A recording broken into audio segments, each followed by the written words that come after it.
হজরত আদম আলাইসাল্লাম সৃষ্টি থেকে কিয়ামত পর্যন্ত মানব জাতির জন্য দাজ্জালের চেয়ে বড় ফিতনা আর নেই।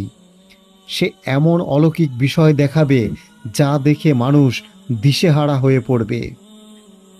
দাজ্জাল নিজেকে প্রভু ও আল্লাহ হিসেবে দাবি করবে। তার দাবির পক্ষে এমন কিছু প্রমাণও উপস্থাপন করবে যা সম্পর্কে নবীজি সাল্লাল্লাহু আলাইহি ওয়াসাল্লাম আগেই সতর্ক করেছেন। মুমিন বান্দাগণ এগুলো দেখে মিথ্যুক দাজ্জালকে সহজেই চিনতে পারবে এবং আল্লাহর প্রতি তাদের ঈমান আরও বৃদ্ধি পাবে। কিন্তু দুর্বল ঈমানদার লোকেরা বিভ্রান্তিতে পড়ে ঈমান হারা হবে। দাজ্জাল নিজেকে আল্লাহ হিসেবে দাবি করবে। ঈমানদারের কাছে এ দাবিটি সুস্পষ্ট দিবালোকের মতো মিথ্যা বলে প্রকাশিত হবে।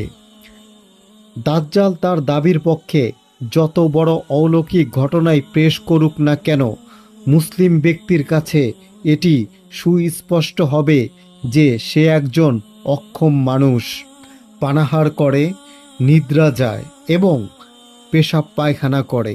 সর্বোপরি সে হবে অন্ধ, যার ভিতরে মানবীয় সব দোষ গুণ বিদ্যমান।